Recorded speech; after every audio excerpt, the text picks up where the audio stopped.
बघताय ना किती छान अशी आपली ही शेंगदाण्याची चटणी बनवून तयार झालेली आहे.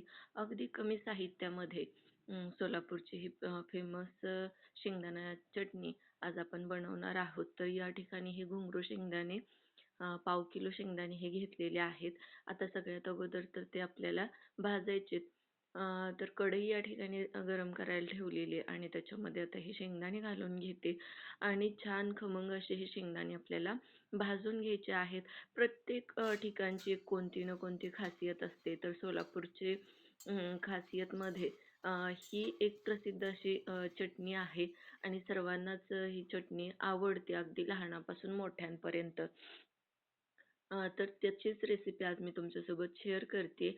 आता शेंगदाणे जेव्हा आपण भाजतोय तर अगदी बारीक आचेवरती ही भाजायचे आणि कुठपर्यंत भाजायचे तर शेंगदाण्याची जे साल आहे तर ती थोडीशी अशी तडकायला लागली की समजायचं आपले शेंगदाणे चांगले भाजले गेलेले आहेत, कारण आपण मंद आचेवरती हे भाजलेले आहेत. तर शेंगदाणे थंड करून घेतल्यानंतर काय करायचंय तर या पद्धतीनं त्याचे जे साल आहेत, टरफलं आहेत, तर ते काढून घ्यायचे आहेत. आता या पद्धतीनं तुम्ही काढू शकता किंवा मग एखाद्या कापडामध्ये ठेवून थोडंसं वरून काहीतरी वरवटा म्हणा किंवा आपलं बेलणं म्हणा, तर ते फिरवून सुद्धा तुम्ही हे टरफल काढू शकता. तर मला ही सोपी पद्धत वाटते म्हणून मी ही या पद्धतीने याचे टरफल काढून घेते. तर टरफल सगळे काढून घेतल्यानंतर ते काय करायचं आपल्याला पाकडून घ्यायचं आहे, की जेणेकरून त्याच्यातले सगळे टरफल बाजूला होतील आणि जरी काही शेंगदाणे त्याच्यामध्ये सालीसहित राहिलेले असतील तर ते सुद्धा आपल्याला काढून घेता येईल. तर या पद्धतीने सगळे शेंगदाणे मी शेंगदाण्याची साल मी काढून घेतलेली आहे. आता नंतर आपल्याला काय करायचंय तर हे शेंगदाणे अजून आपल्याला भाजून घ्यायचे आहेत. तरच ही काय होते की ही जी चटणी आहे तर ती खायला छान लागते. तर टरफलं काढून घेतल्यानंतर याच्यामध्ये आपल्याला ॲड करायचं आहे तेल. आता पोह्याचा जो चमचा असतो तर त्या पोह्याच्या चमच्याच्या सहाय्यानं 2 चमचे इतपत तेल मी या ठिकाणी घातलेलं आहे आणि परत मंद आचेवरती सावकाश आपल्याला हे शेंगदाणे भाजून घ्यायचे आहेत. आता तुम्ही हा व्हिडिओ कुठून पाहताय आणि तुमच्याकडची खासियत काय आहे किंवा प्रसिद्ध अशी कोणती रेसिपी आहे ते मला कमेंटमध्ये तुम्ही नक्की सांगू शकता. आता बघू शकताय अगदी 3 ते 4 मिनिट मी हे शेंगदाणे मंद आचेवरती तेल घालून भाजून घेतलेले आहेत आणि असेच हे शेंगदाणे भाजून घ्यायचेत.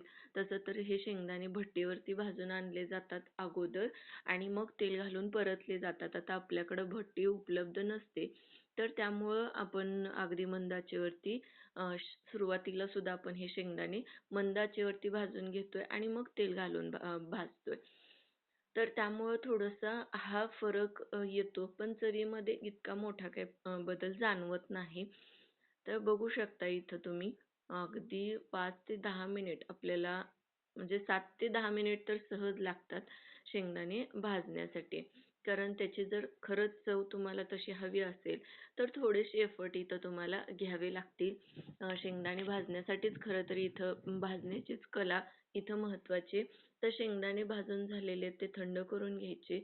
थंड झाल्यानंतर मिक्सरच्या भांड्यामध्ये मी हे शेंगदाणे काढून घेतलेले आहेत आणि आता याच्यामध्ये आपण घालणार आहोत 6 ते 7 लसणाच्या पाकळ्या आणि 1 चमचा भरून या ठिकाणी मी हे जिरे घेतलेले आहेत. तर ते जिरेसुद्धा घालून घ्यायचे आहेत आणि चवीनुसार लाल तिखट घालायचे. आता या ठिकाणी तुम्ही कलर येण्यासाठी बेडगी मिरचीची पावडरसुद्धा घालू शकता. पण मी इथं बेडगी मिरचीची पावडर स्किप केलेली आहे. चवीनुसार मीठ घातले, घरातलं जे काही आपलं लाल तिखट असतं तेच घातलेलं आहे आणि 1 चमचाभर तेल घातलेलं आहे आणि तेल घालून हे म्हणजे चटणी मी बारीक करून घेतलेली आहे. हे शेंगदाणे बारीक करून घेतलेले आणि बघू शकताय किती छान अशी चटणी आपली बनवून तयार झालेली आहे. आता मी ही चटणी थोडीशी जास्त बारीक केली आहे. तुम्ही भरडसर ठेवली तरी चालेल आणि चवीला सुद्धा खूप छान होते. नक्की तुम्ही सुद्धा या पद्धतीने ही शेंगदाण्याची चटणी बनवून बघा आणि कशी झाली ते मला कमेंट बॉक्समध्ये सांगायला विसरू नका. नंतर भेटूयात. बाय.